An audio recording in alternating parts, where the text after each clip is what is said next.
سوال یہ کہ اکثر جب آپ اللہ کے نیک بندوں سے منسوب کردہ جھوٹی کہانیوں کے بارے میں بیان کرتے ہیں تو اس کی درستگی میں آپ اکثر ان نیک بندوں کو سخت باتیں بولتے ہیں. مثلا مریم کے جیسا ہے ہی کوئی نہیں، تیری رابعہ بصریہ تے شاہی کوئی نہیں. یہ اللہ کا نیک بندہ جو ہے وہ مریم تو ہے، یہ رابعہ بصریہ کس آیت اور حدیث میں نیک بندی شمار ہوئی ہے؟ ذرا مجھے آیت حدیث بتا دیں. یہ تو آپ نے ان کو ڈکلیئر کیا نا. ہمارے نزدیک تو ان لوگوں کے عقائد قرآن و سنت کے بالکل منافی تھے، بالکل جاہل و جڑ تھے، دین کے ساتھ ان کا کوئی لینا دینا نہیں. وہ دین تصوف کے اوپر تھے، اور دین تصوف جو ہے یہ مسٹسزم ایک علیحدہ سے مذہب کی برانچ ہے جو یہود و نصارہ میں بھی پائی جاتی ہے، ہندوؤں میں بھی صوفی ہوتے ہیں، مسلمانوں کے ہاں بھی صوفیاء موجود ہیں. ان کا اسلام سے کوئی لینا دینا نہیں. ہاں یہ مسلم صوفی ہیں، جیسے ہندو صوفی، عیسائی صوفی، رہبان راہب جو کہا جاتا تھا، یہودی صوفی، اس طرح مسلمانوں کے صوفی ہیں. یہ اللہ کے نیک بندے کہاں سے ہو گئے؟ شکر کریں کہ ہم انہیں مسلمان مان رہے ہیں. آپ نیک بندوں کی بات کر رہے ہیں، ہم تو ان کی جو تعلیمات ہیں ان کی روشنی میں تو ان کو نیک بندہ مانتے ہی نہیں ہے. اب آپ اگر یہ کہتے ہیں کہ یہ کہانیاں جھوٹی ان کی طرف منسوب ہیں تو وہ بندہ خود ہی پھر جھوٹا ہے نا، جب اس کا کوئی تعارف ہی نہیں ہے. یعنی میں آپ کو پرانے کسی بابے کے بارے میں کہوں کہ یہ اس کی طرف جو بات منسوب ہے یہ بھی غلط، یہ بھی غلط، آپ کہیں نہیں اس کی ہے نہیں ہے، پھر صحیح کیا ہوتے دسو؟ وہ بھی کوئی نہیں. اسی لیے میں نے کہا تھا if there is no کشف المحجوب there is no علی بن عثمان حجویری.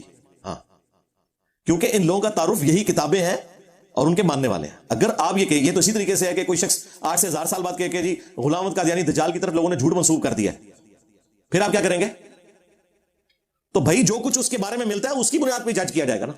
ہاں انبیاء کرام کے بارے میں جو کچھ جھوٹ مشہور ہوا تو ان کے دفاع کے اوپر قرآن کھڑا ہے. 8.2 ارب کرسچنز حضرت عیسیٰ علیہ السلام کے بارے میں اگر کفر یا شرکی عقیدہ رکھے ہوئے ہیں تو ہم عیسیٰ ابن مریم کا دفاع اس لیے کر رہے ہیں کہ قرآن کھڑا ہے ان کے دفاع میں. قرآن سے ہمیں پتہ چل گیا کہ ان کی طرف جھوٹ منسوب ہے. آپ لوگوں کے جو بابے ہیں کھڑے کردہ ان کے بارے میں کوئی قرآن و سنت میں موجود نہیں، الٹا ان کی جو تعلیمات ہیں وہ کفریہ، شرکیہ اور گستاخانہ ہے. تو ہم ان کو کیسے بزرگ مان لیں؟ ہم تو سرے سے ان کو بزرگ ماننے کے لیے تیار ہی نہیں ہے. اور یہ تو امتیاز ہے اس پلیٹ فارم کا.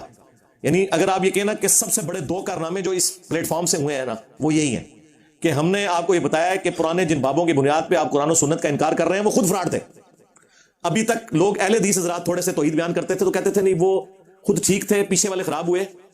تو اس کا فائدہ ہمیشہ اٹھایا ان لوگوں نے. انہوں نے کہا کہ اچھا وہ ٹھیک تھے تو وہ تو کتاب میں یہ عقیدے بتا رہے ہیں، تم لوگ تو یہ کہہ رہے ہو. اب کسی کی جرت نہیں کہ بتایا وہ بھی فراڈی ہے سن. یہ ہم نے جرت کی ہے کہ لاؤ کوئی اچھی بات ان سے منسوب ہو،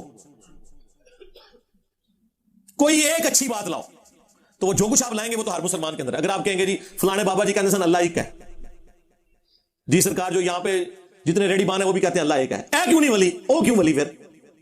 ہاں لیکن اے جے ایڑا ریڈی بان ہے نا انہیں کہتے چشتی رسول اللہ نہیں جے پڑھایا لیکن اس بابے نے پڑھایا جے نہیں جی غلط منسوب ہے.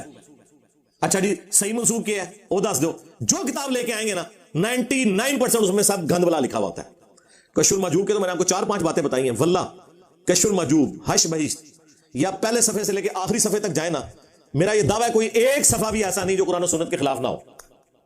ایک آدھ جملہ میں آپ کو نکال دوں گا کہ یہ قصہ آدم اور ابلیس نقل کیا علی بن عثمان حجویری نے کشف المحجوب میں، اور انہوں نے شیطان کی غلطی اللہ کے کھاتے میں ڈال دی ہے.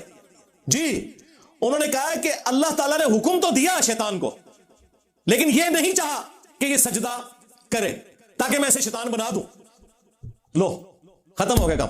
بھائی جی یہ شیطان بخشا گیا تھی میں ویسے ہی بخشے گئے. آپ یہ دیکھ لیں کہ یہ ان لوگوں کا لیول تھا. اور قرآن میں قصہ آدم اور ابلیس 7 دفعہ ہے. ہر جگہ اللہ تعالیٰ نے وہم نکالا ہے کہ ہم نے پھر اس سے پوچھا تو نے ایسا کیوں کیا تو اس نے کہا کہ میں اسے افضل ہوں. یعنی اللہ تعالیٰ نے جس شیطان نے غلطی کی تھی اسی کے کھاتے میں ڈالی ہے انہوں نے پکڑ کے. اور یہ وہ ہے جی معرفت کی بات، وہ ہر بندے کی نہیں کرنی چاہیے تھی. یہ ہر بندے کے آگے کرتے نہیں تھے، بزرگیاں قائم تھی. ہم نے ہر بندے کو بتا دی کہ اے بکواسیات ارشاد فرما دے سارے لوگ. تو لوگوں نے کہا لانتا بھیجو نہیں نا بزرگوں ہوتے.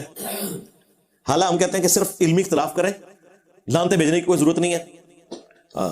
اگر وہ نیک ہیں ہماری ان کی برائی بیان کرنے سے ان کو کوئی فرق نہیں پڑنا، اور اگر وہ بدکار ہیں میری تعریف کرنے سے کوئی فرق نہیں پڑنا. تو نیک بندے ہے ہی نہیں نا یار. یہ آپ کو کس نے کہہ دیا نیک بندے ہیں؟ رابعہ بصریہ کو آپ کہہ رہے ہیں نا، تو مجھے بتائیں رابعہ بصریہ کا ذکر کس آیت اور حدیث کے اندر موجود ہے؟ آپ کہیں گے وہ تو بعد میں آئی ہے. جو بعد میں آئی ہے تو کہیں تو لکھا ہوگا نا. وہ آپ ذرا کتاب لیں، میں بتاتا ہوں کہ یہ مردوں کے ساتھ بیٹھ کے عبادت کرتی ہوتی تھی پوری پوری رات بیٹھ کے. پھر آپ کیا کریں گے؟ چھوڑ دیں یار یہ سب. شادی نہیں کی اس نے پوری زندگی. حضور نے فرمایا فمن رغب عن سنتی فلیس منی، جس نے میری سنت سے اعراض کیا اس کا مجھ سے کوئی تعلق ہی نہیں ہے. آپ کہہ رہے ہیں ولی اللہ. اچھا ولی اللہ وہ ہوتا ہے جو نکاح نہ کرے. ویسے تو آپ کہتے ہیں جی اللہ دے ولی جڑے نا چھوٹی چھوٹی سنتاں تے عمل کرتے ہیں وڈی وڈی چھڑ دیندے نے ہیں وڈی وڈی سنتاں چھڑ دیندے نے چھوٹی چھوٹی تے عمل کرتے ہیں پیلی چپلاں مسواک لانا وڈی سنتاں چھڑ دیندے نے رفع الیدین سنت وڈی وہ چھڑ دیتی ہاں چھوٹی چھوٹی سنتاں تے عمل کرتے ہیں تے وڈی وڈی سنتاں چھڑ دیندے نے تے وڈے وڈے سارے فراڈ کرتے ہیں اس سے بڑا کوئی فراڈ ہو سکتا ہے کوئی اپنے نام کا کلمہ پڑھائے جو بایزید بستامی کے سکر کو ثابت کرنے کے لیے رسول اللہ پہ جھوٹ باندھے کہ انہوں نے اپنی صحابی کی بیوی پہ عاشق ہو گئے تھے ان سے شادی کر لی تھی جو جنید بغدادی کا صاف ثابت کرنے کے لیے یہ لکھے اپنی کتاب میں کہ حضرت داؤد علیہ السلام نے اپنے صحابی کی بیوی کو جنگ میں آگے بھیج کے اس صحابی کو مروا کے ان کی بیوی سے خود شادی کر لی